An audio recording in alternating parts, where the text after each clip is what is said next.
Good negotiating isn't about being the loudest, it's about being the smartest. And here are the 7 things that you need to know. The biggest mistake that sellers make in negotiating is that they get emotionally tied to the outcome. So what I mean by that is they take offense to a low offer or to things that the buyer is doing rather than focusing on the ideal outcome. You need to put your emotions aside, focus on the best result.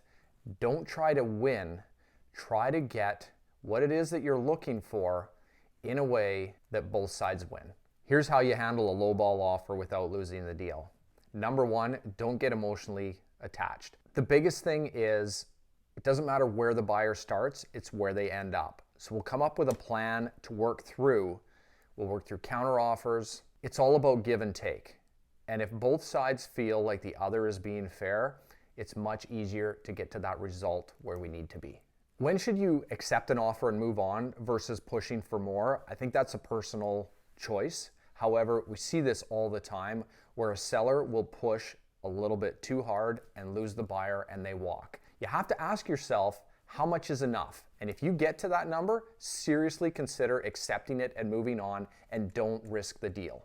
A negotiating tactic that can quite often win the deal really comes down to timing.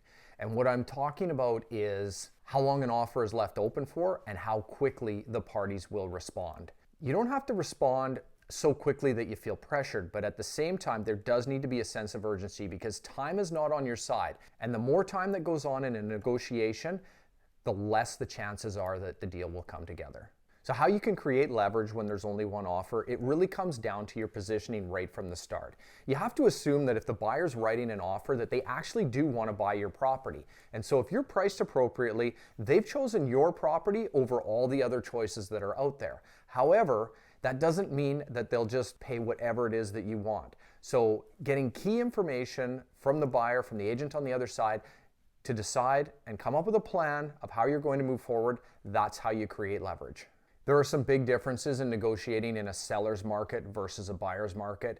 And a big part of that is the leverage shifts from one side to the other. So you need to keep that in mind because in a buyer's market, it is going to be a lot more of give and take and trying to work out terms and create a scenario where everybody feels happy.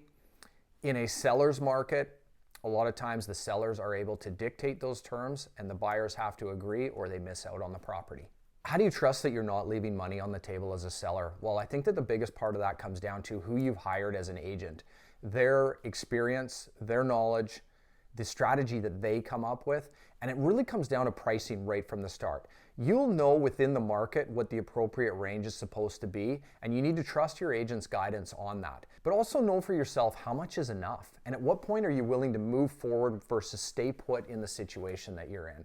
A lot of times the cost of moving forward is much greater than the cost of staying put. So you may even be taking a little bit less than you originally thought, but you're getting to move forward. So you have to take all the information into account, make the best decision for you, and trust your agent. Having an experienced negotiator on your side is where the real value is created. And there's only one way to get experience in this business, and that's by out there doing transactions. And that's something that I've done now for over 25 years. We can come up with a plan that works for you, and if you're thinking about selling and you've got questions, then reach out to me, we can chat, we'll come up with a plan that works for you and get the ball rolling. Thanks again for watching.